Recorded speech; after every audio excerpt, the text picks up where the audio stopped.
हे वाटण मिक्सरला जसं बारीक होत जातं त्याचा सुगंध तर एकदम खूपच छान येतो। या सुगंधानेच आपल्याला अशी भूक लागल्यासारखी वाटते।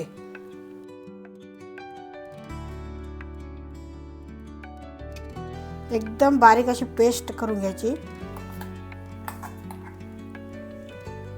हे वाटण फ्रीजरला ठेवलं तर अगदी महिनाभर राहतं।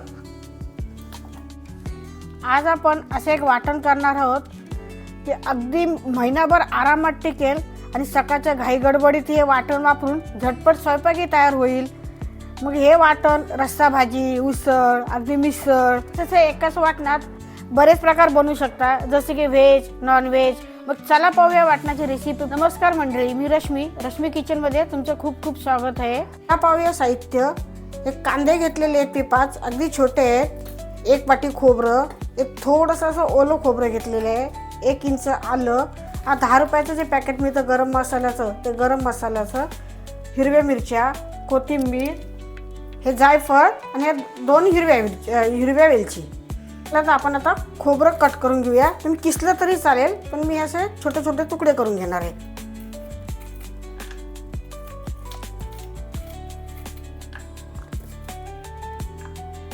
आपण हे कांदे सोलून घेऊया आणि असे उभे कट करून घेऊया। त्यात एक मी कांदा सोललेला आहे, तर मी असे त्याचे पातळ काप करून घ्यायचे।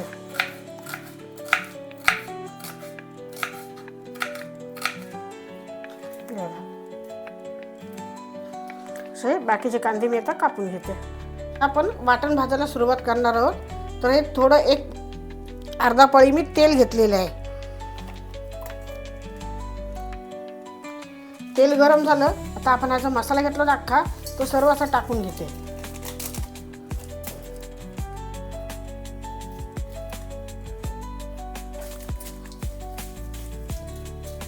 आता आपण याच्यामध्ये जायफळ आणि वेलची हे टाकून घेऊया। आता गरम मसाल्यामध्ये चक्री फूल आहे, तेजपत्ता आहे, दालचिनी आहे, लवंग, काळी मिरी, शहाजिरं, जिरं असं सर्व ते एक छोट्या पॅकेटमध्ये येतं। तो संपूर्ण मसाला घेतलेला आहे। हा पण चिरलेला कांदा टाकून घेऊया। कांदा भाजायला थोडासा वेळ लागतो, कांदा चांगला असा भाजून घेऊया। आता हे आलं, ही लसूण मी सांगायला विसरले होते, त्याबद्दल सॉरी। लसूण, खसखस आणि ही कोथिंबीर स्वच्छ धुवून सुकून घेतलेली आहे आणि अशी भाजून घ्यायची।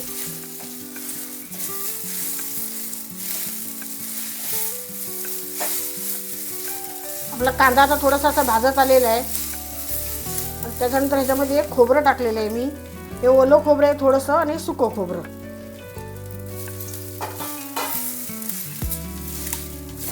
हे चांगलं असं भाजून घ्यायचं। भाजायला थोडा वेळ जातो, पण हे वाटण आपलं महिनाभर चांगलं राहतं।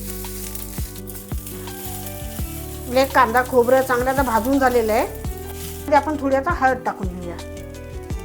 ती थोडी मी कसुरी मेथी टाकून घेते। तुम्ही टाकली नाही टाकली तरी चालेल, पण कसुरी मेथीने ना वाटणाला चव खूप छान येते। आणि आता हे सगळं मी मिक्स करून घेते। हे फक्त आता 2 मिनिटं आपल्याला हलवून घ्यायचं आहे। हे आपलं कांदा खोबऱ्याचं आता वाटण तयार होईल। चांगलं आता भाजून झालेलं आहे। आता एकदम थंड होऊ द्यायचं। आता मी गॅस बंद करून घेते। त्याला एकदम थंड होऊ द्यायचं आणि मग आपल्याला मिक्सरमध्ये बारीक वाटण करून घ्यायचं आहे। हे आता आपण वाटण केलं होतं, ते थंड झालेलं आहे। आता ते मी मिक्सरच्या भांड्यामध्ये थोडंसं टाकून बारीक वाटणार आहे। थोडंसं टाकून घ्यायचं, म्हणजे वाटण चांगलं असं बारीक वाटून होतं। हे आपण मिक्सरला एकदा लावून घेतलं। आता पाहूया, हे थोडंसं असं ओबडधोबड वाटलेलं गेलं, तर त्याच्यामध्ये पाणी टाकून घ्यायचं थोडंसं आणि परत त्याची चांगली पेस्ट करून घ्यायची। हे आपण आता वाटण तयार केलेले आहे, तुम्हाला मी दाखवते। हे बघा, एकदम बारीक अशी पेस्ट करून घ्यायची।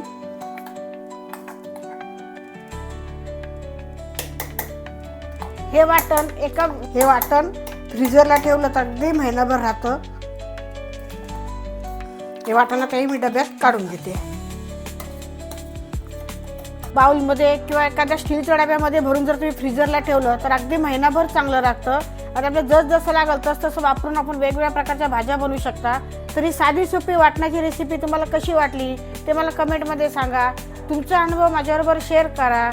आपले रोज नवनवीन व्हिडिओ येतात, तर त्यासाठी तुम्ही सबस्क्राईब करा, लाईक करा, शेअर करा. धन्यवाद. जय श्री कृष्ण.